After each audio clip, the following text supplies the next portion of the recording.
You were in Europe, yeah? I was in Europe. I went for the book launch in London. In London, then I went to Copenhagen Fashion Week.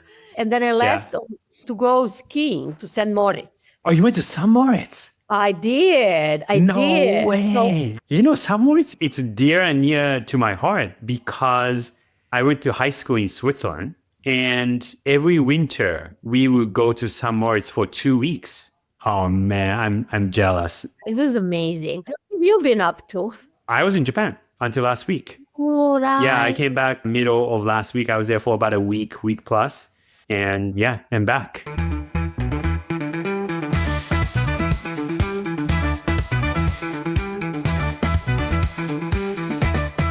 Welcome to Hitmakers, How Brands Influence Culture, where every other week we explore culture influence and how brands create it.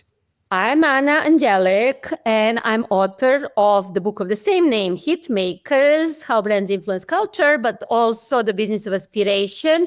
And I'm also a brand executive and run a weekly newsletter, The Sociology of Business. Glad to have you here. Welcome. And I'm Rei and I am a creative entrepreneur, and I'm a founding partner of a global innovation firm called I & Co, based in New York, Tokyo, and Singapore.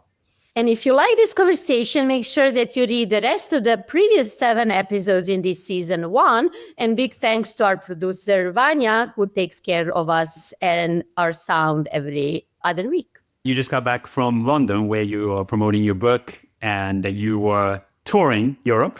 And then at the same time, I was in Japan. So, I might be a little bit more jet lagged than you might be.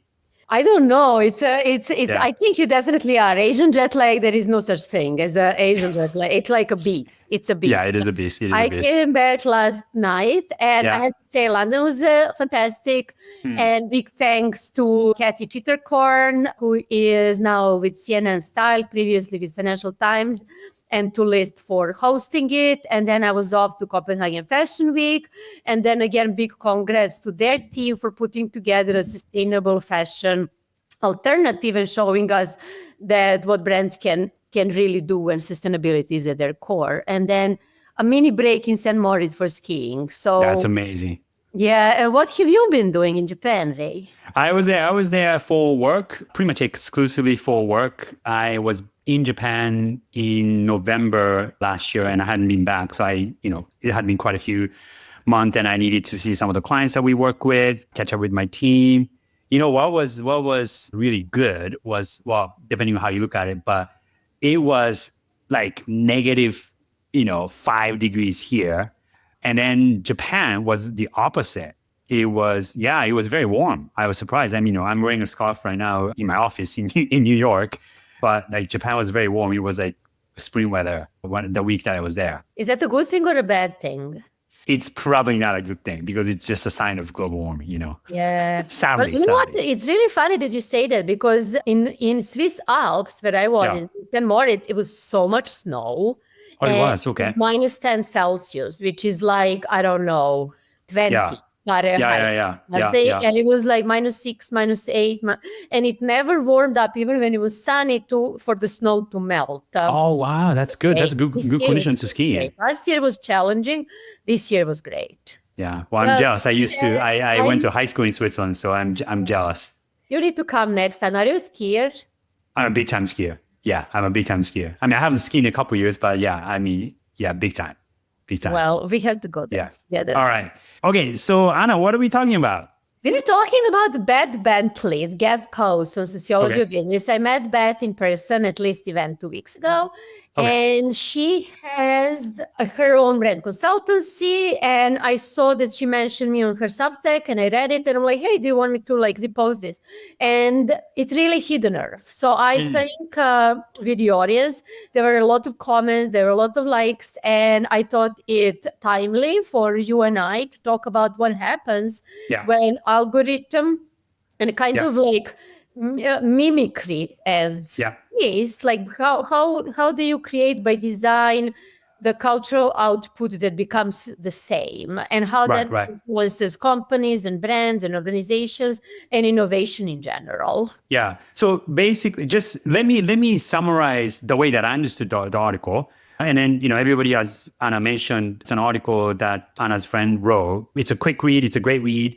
about how homogenic the culture is becoming because of algorithms, and because algorithms encourage users to like certain things and encourage creators to create content that would quote unquote perform well, and they become somewhat templatized. They use the same tunes, same rhythm, same type of content, even if it's in different interest topics. That everything start to become, I guess, in a way standardized, but it just becomes meh, right?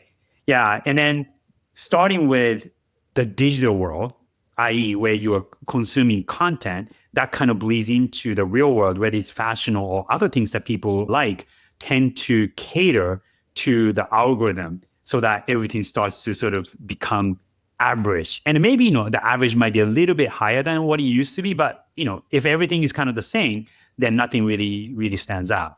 The first thought that I started to think about was, is this a cycle that we see? Uh-huh. Have we gone through this cycle in the past? And when, digital, the internet started to be a thing that people could use, the speed at which information spreads got really quick. And also, because of digital technology, you could copy things, more easily than in the past. And then that is now very exaggerated and very heightened, so that you can copy things more easily. You can follow quote unquote best practices, and then you can create content that caters to what algorithm thinks we like. I'm really glad that you brought that up, because I also wanted to say that this is not new.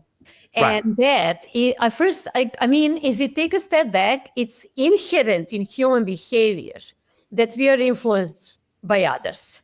So, in a sense, there is always that social cohesion that's really important. So, we look to what others do just to simplify decision-making process. You can't figure out every morning the world anew, So, in a sense, we do need to imitate each other to keep the society going, to keep that social cohesion going, but also to simplify decision-making process. So that's like human behavior overall. That imitation is just like a way we learn. So that's number one. But then when you really start having technology in the mix, when you think about like how different technologies, starting with the printing press, it gave rise to like literally the church pamphlets, and then the nation states and national identity and so on. And it's not really random that Andy Warhol magazine, Interview magazine, started when there was a tape recorder, a cassette was invented. You could record it, the interview, and reproduce it and so on. So without going too like wide, I do think that there was always, technology always shapes how we imitate each other and what we really imitate. So now, in a sense, as you said, is it a cycle? It's always on steroids. And it's always like, even I think from YouTube, from 20 years ago, people were like figuring out what works, what doesn't work in these first 10, 20 seconds. What are you going to say? And then, of course, Spotify and so on. So I think that you're right in a sense that it's technology makes everything flat, combines all the content together and makes it global. And that's why we have this lack of innovation or creativity at such a large scale. I'm trying to think again, just thinking back to when the internet started to become popular and when things became more flat, as you mentioned. What are the triggers or what are the elements that can break the habit, so to speak? Yeah. And things that I don't necessarily like the word viral, just because now everything is kind of viral, and every creator is trying to make something viral by copying certain templates and formulas that other people have figured out about Instagram or TikTok or what have you. But I'm wondering, what are the factors that can break the habit? That's what I'm all like, for me, again, because this is not new, it's always the backdrop. It's almost like this is the situation. So how are you innovative? How are you creative in that context? That's number one. Number two is in the context where everything is copy of everything else. When you have formulas, I do think that people rebel and people want the unexpected, the weird, the different, something that is going to stand out again. So it's not like, oh, this is a dire situation, everything is the same. Yes, of course, but it creates a context for new kinds of creativity that are unexpected. And so that is what is the most relevant for me. What I'm excited in this conversation to hear your opinion is, what do you think? What is unexpected now? Because it is, people want raw, people need something that it's going to catch them from the left field. Yeah. This just reminded me of a topic that's related. And as we talk about this and as we try to unpack what are the things that can break the habit, in the last year to 2 years or so, one of the biggest brand stories that we've heard was Nike kind of going down, Nike stock dropping, right? And the main failure of Nike as a company and as a cultural brand was that they catered too much to the quote unquote algorithm. And they started like literally printing the same shoe, the dunks, the black and white dunks, the panda dunks. And everybody started to wear that all of a sudden. And over the course of a year, their, commerce, their sales went up, but then the real sneakerheads, the enthusiasts, the real fans started, to use the words, rebel against it. And then in like literally 6 months, they lost 30% of their stock price. What I was reading the story, and then I was having a conversation with somebody else, and they talked about having gone through sort of a similar path in the recent past, but also in, I think, like in the late 90s and 2000-ish. And what happened, and this happened in Japan and UK around the same time, but happened with slightly different audiences. So in the late 90s and early 2000s, that's when Burberry was scaling up very rapidly. And one of the hit items that they had was a Burberry scarf with that, traditional, the famous pattern. And they mass produced it, and they lowered the price. They lowered the price just enough that non-wealthy people could buy it. And what happened in Japan? It was like probably like $150 for a scarf, which say like a college student or even high school students could ask their parents to buy. So in the late 90s, 2000-ish, what happened in Japan was that the Burberry scarf became massively popular with high school girls, right? And the business for about 18 months was killing it because it was selling like literally like hotcakes, right? The same thing happened in the UK. But did you know who bought them in the UK? I know, Chubbs. Yes. Chubbs, which is like, well, you don't want to be like, I don't want to say that because, everyone has, their own taste. Yes. But Burberry became associated with something uncool because it became popular with subcultures that they didn't want to be associated with, I guess. They were not aspirational for them. Yeah, but these were specifically, you said that, but specifically like working class football fans. And these fans, working class fans started to wear Burberry scarves. And I didn't know about it. Until I read it recently. But, this is like 20 years ago. I knew about that because that was the undoing of Burberry in a sense that they had to reverse the trend. Not that they don't want to be associated with, but they didn't want to be associated specifically with that subculture. Right. We talked about this, I think, a couple of episodes ago about the perils of popularity. When something becomes massively popular, the wave might be, you might be riding high on the wave for a little while, but then crashing of the wave could be quite bad, and in some cases catastrophic, like what happened to Nike in recently.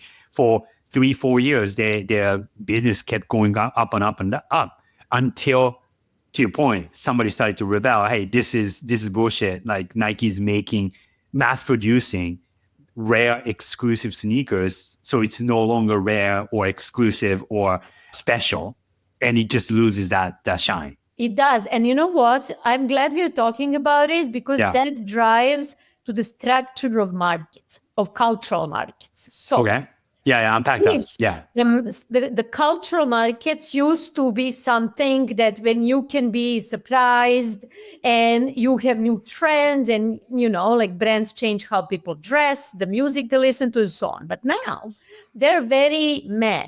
They're very midway, very nothing. It's like incremental innovation. Then that means you're not going to go to mass market to find anything new.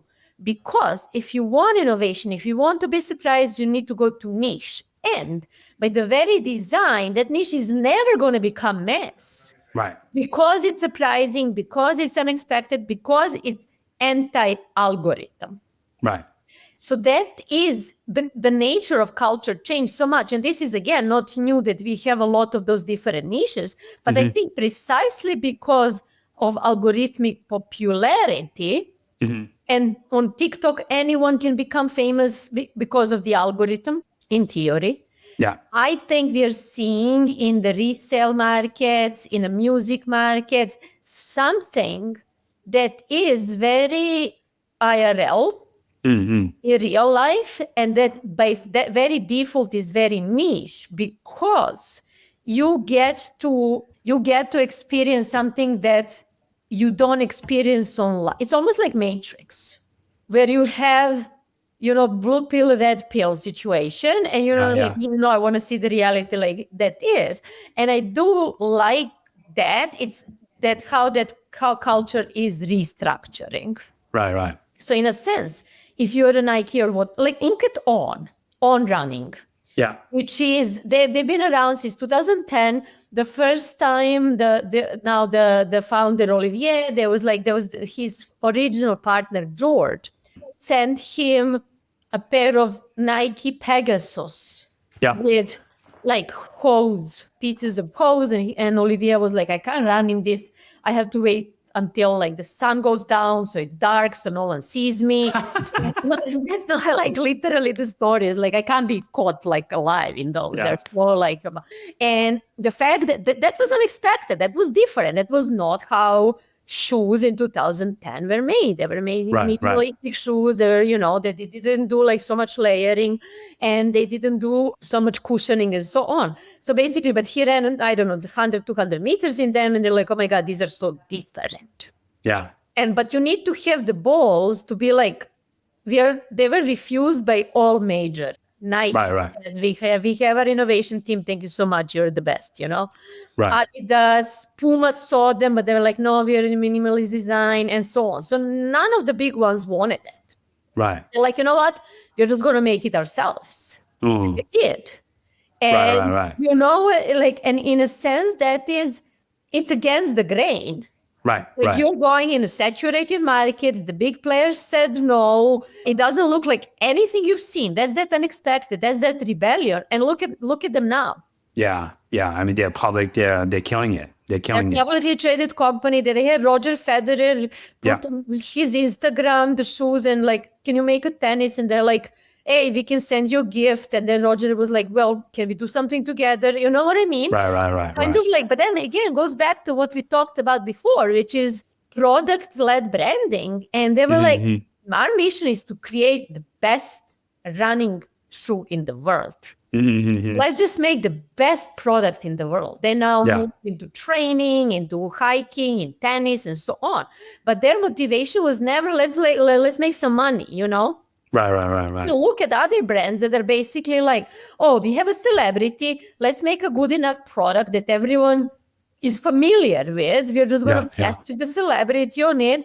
We are going to do the DTC playbook and like run with it. Those guys were like, no. Right. Now, when we hear that something is impossible, we're going to do it. And on the top of that, now the next challenge is how to create carbon neutral. Not carbon neutral by buying the carbon credits, but no.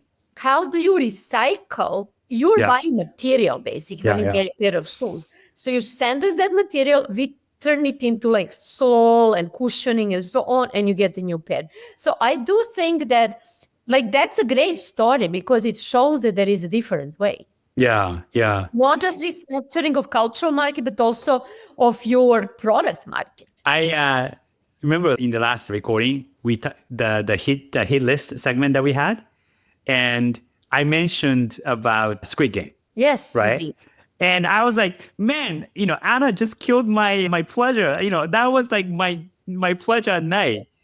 So you by the way, you owe me a Netflix show. You have to recommend me a Netflix show to follow. Oh, I'm happy to. I'm happy to. So wait. Did you finish? Yeah. So yes, because like when 2 weeks ago, I was only into like the end of episode 2, and there's like 8 episodes, and not to give it away for the audience. You know what?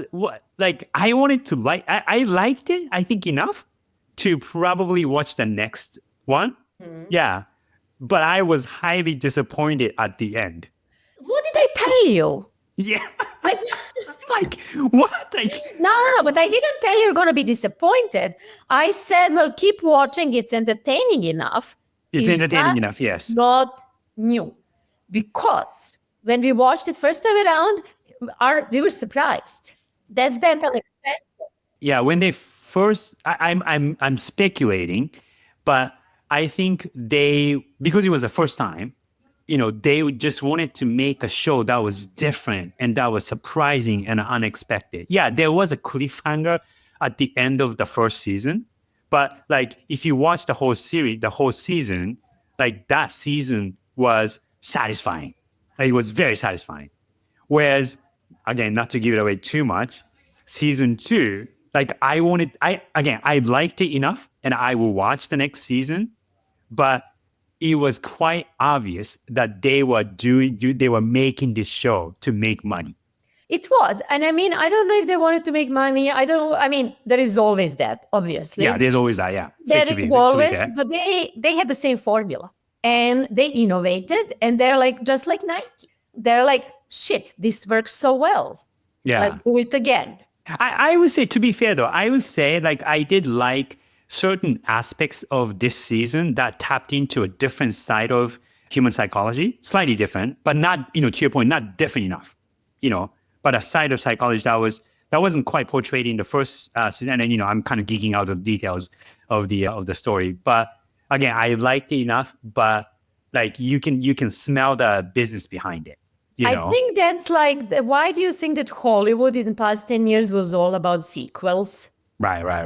Yeah. Fast and Furious 19, Mission Impossible 17, you know what I mean? Avengers. Yeah.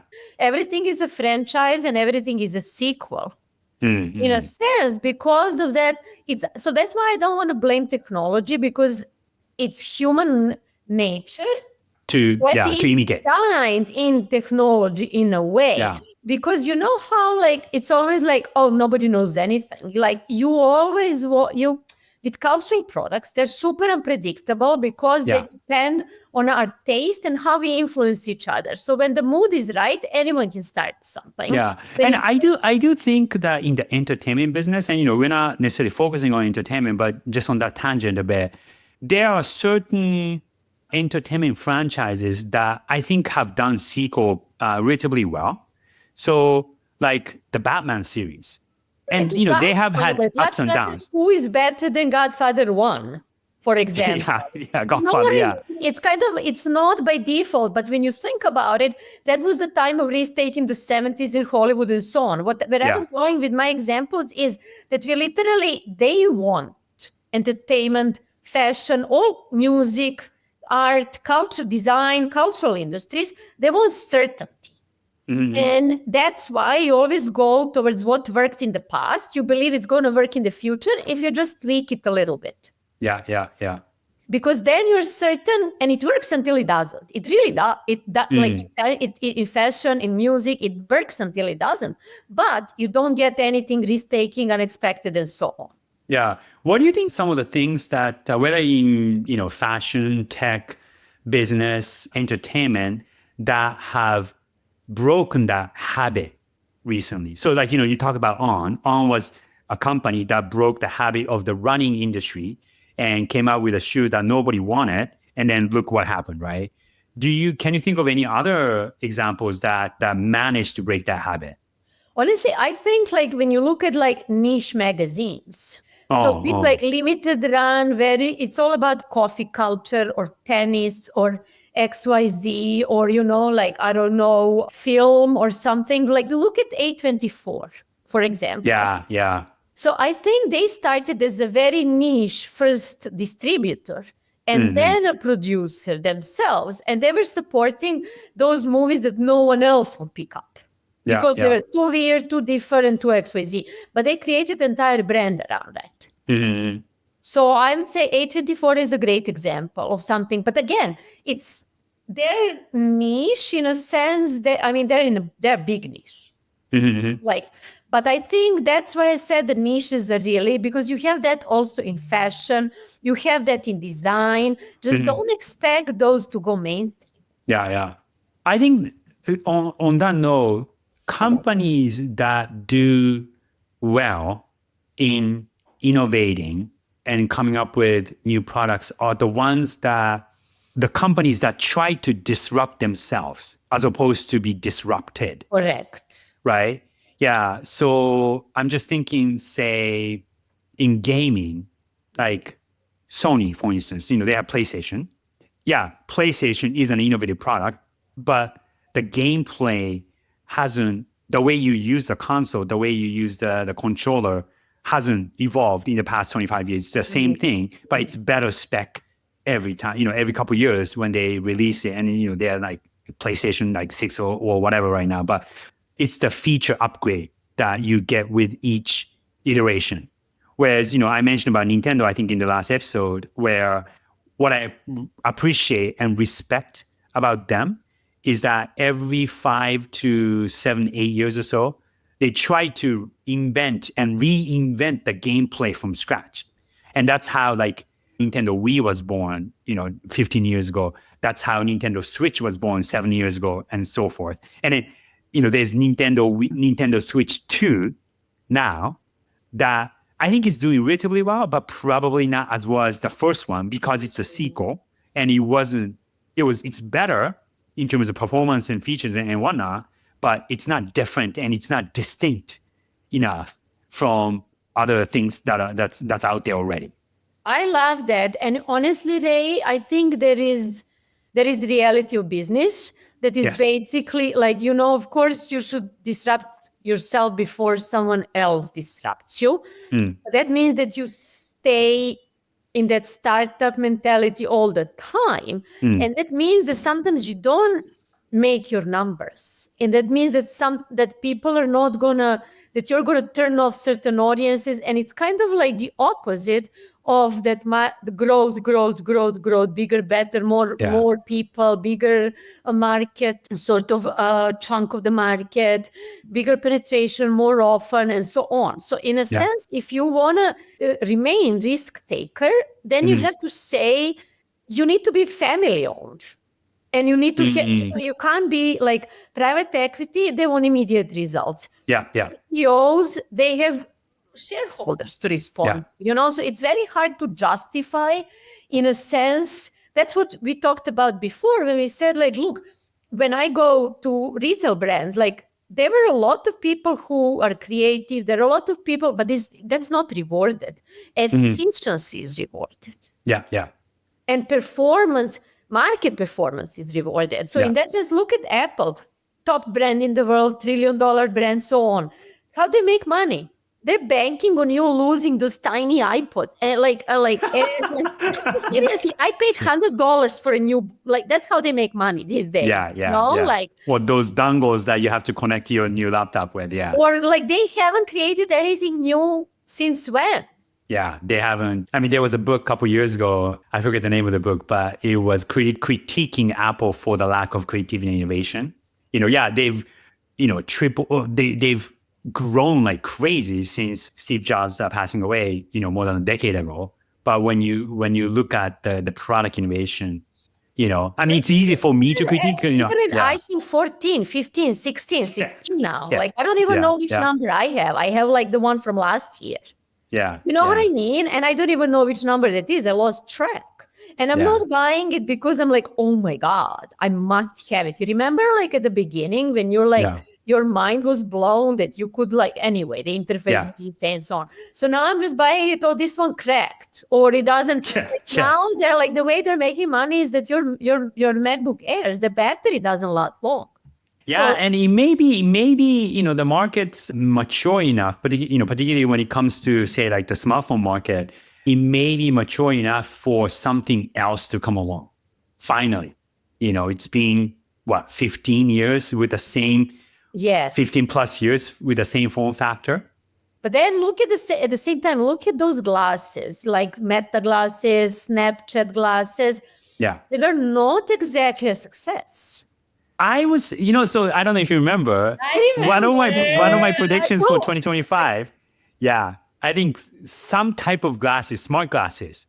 It may not be the next iPhone, but I think it will gain enough traction to be I think that the Ray-Ban, I don't have the numbers in front of me, but like the Ray-Ban / Meta glasses are a surprise hit for them. It's a better hit than Oculus that they had.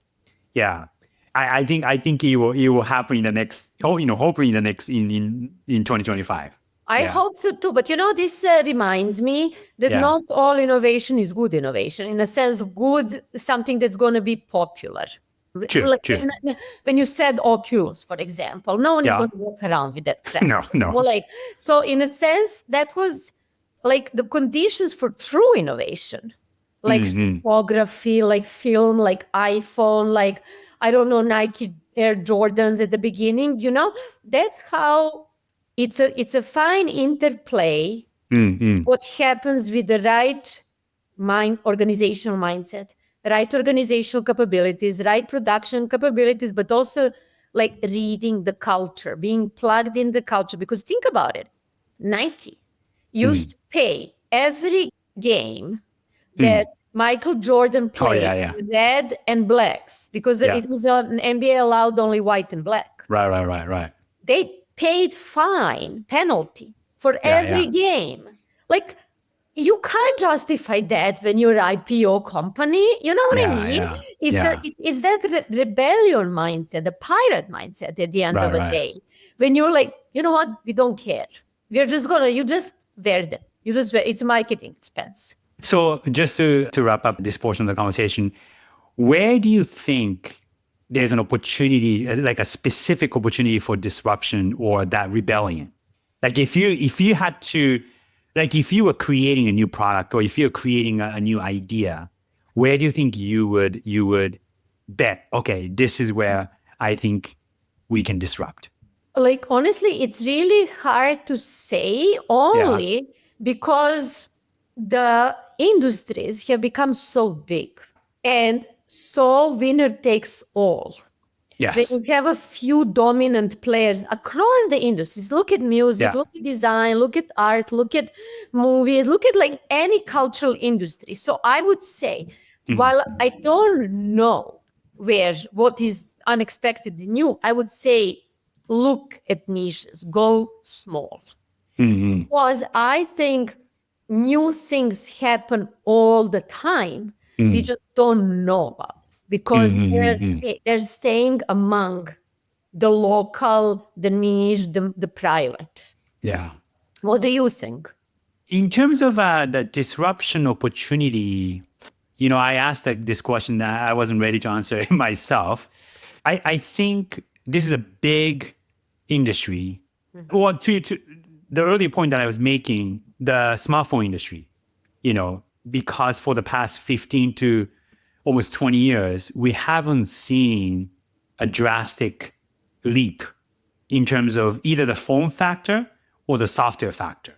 It's been the iteration of the previous version getting better and better and better and better. And we haven't seen the iPhone of whatever the next thing is just yet. And when Apple announced, Vision Pro 2 years ago, I think everybody was hoping that it would be like the iPhone moment for the smartphones. but it wasn't. It quite wasn't. And to my earlier point, some kind of eyewear, not a VR headset, like a goggle that helmet that you put on, but a lighter, a pair of glasses with specific feature embedded into a pair of glasses. I think that's an opportunity. That's already starting to happen. That's one like fairly niche territory that I can see. Another, and I'm thinking more in terms of technology, but I think like voice as interface, I think is the next territory that it's just at the point where computers and software are smart enough to be able to understand the conversations in a natural way.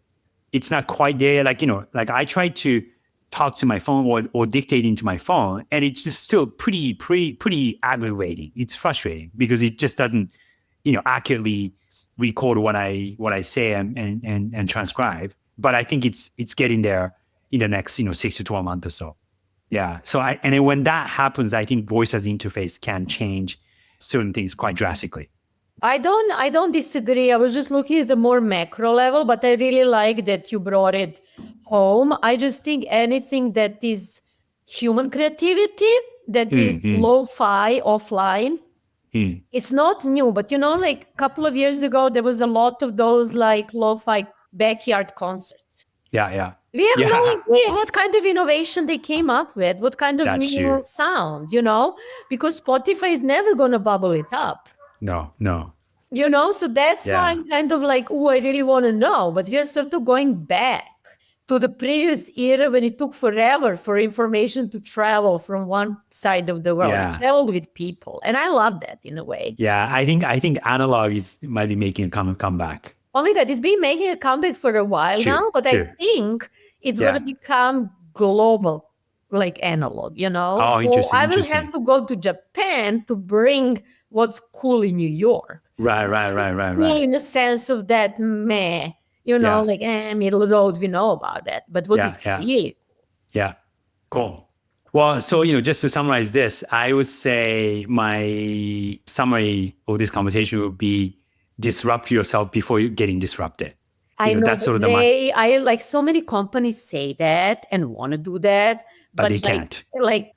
Very true, though. Just the reality of the business is there is no such thing as disruption budget. That's unfortunate, isn't it? But it is a reality. It's a reality. That's what I'm saying. Winner takes all. That's like how the market consolidated themselves. Yeah. So you have to really stay really small. You know that On guys, before we go into hit list, On guys, they were like, we want to be a $10 million business. I mean, now they're like kind of valued at $7 billion, Yeah. That's just kind of they were like, no, we want to serve around it. That was before. Right. They just had a very specific audience that they wanted to serve, and that was what they wanted. And it happens that is kind that of was big enough mindset when it's kind of, let's just serve our audience, and we're doing that for entrepreneurship, and we're going to innovate for them. They're going to tell us what they want. All right, shall we move to our hit list? Yeah, you go first. Do you have a list? I never have a list, Ray. I never have a list? There's a zillion things that I think are going to be great for hit list, and then I never write them down and I forget. Really? Okay, I had a couple. Well, so the first one is it's old news by now, but like I was thinking about this a week and a half ago. I'm quite fascinated by what DeepSeek is doing. Oh yeah, no, I read about it. And have you tried it? I have not tried it, but I also have thoughts about it. So go ahead. Okay, so I read about it for a few days, and I didn't quite understand why it was such a big deal. Okay. And, like New York Times was saying this, and, Wall Street Journal was saying that, and TechCrunch was saying this. And all these reasons were completely logical, but they didn't quite explain to me why the app became number one in the App Store. Okay. And for something to be number one in the App Store, it's just not the tech bros and the analysts talking about it. Like it has to capture the imagination of the general public, who, by the way, doesn't really care about the efficiency of the code or the cost effectiveness of the development costs and things like that. And so I was like, why? what made this app so popular among the general public? And I think it's the same reason that made ChatGPT so popular 2 years ago. And if you use DeepSeek, the product innovation factor, the wow factor of the product is it shows the thinking process before it gives you an answer. And it's one of those things that I read it before and I didn't understand it until I used it. But when I used it, I was like, wow, this feels like magic. And I bet that was the element, very tiny specific element, but it was magical enough that captured the imagination of the general public.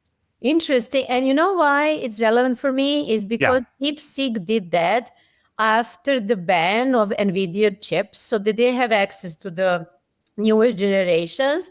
And for me, that was why it was relevant, is that for the first time ever, something creative came out of China, because Chinese are really good at that, taking things and doing them better. And so they had to, they really understood how NVIDIA chips work. And they managed to create DeepSeek, even though they didn't have access to the latest generation. So that is, I think it's just a moment in time, because they're not going to catch up and so on. But for me, that was relevant in a sense that was like, you know what? It was all local talent, not people trained in the US. It was all, and they figured it out how they can make something competitive with much inferior technology, so to speak. So I agree with you. And my hit is that, speaking of Burberry, is actually that they're making a comeback, believe it or not, because they're focusing on scarves and and the outdoors. So they're doing amazing in the US. Oh, interesting. They released the results and they were much better than they expected. They expected a loss of, -12. They expected bigger loss than they had, which means they're crawling back and their product strategy is working. They're focusing on trench coats and scarves. Interesting. So see, I have hits. They're all there. I just don't. They're there. I had actually one more, and it's something that I thought about while we were talking. And you used the phrase "winner takes all." And there's actually a book that came out maybe about 5-6 years ago. It's not winner takes all. It's winners take all. Okay. The subtitle is "The Elite Charade of Changing the World," and it's written by a journalist named Anand Giridharadas. I believe he's an Indian-American journalist. I became a fan of him maybe about, 10 years ago. And I started to sort of, read his writing. And I read this book, like 6-7 years ago. It came out in 2018. And basically, what he describes in that book manifested itself in 2024, 2025, when Trump got sworn into the president's position, and all these tech billionaires surrounding him with paychecks.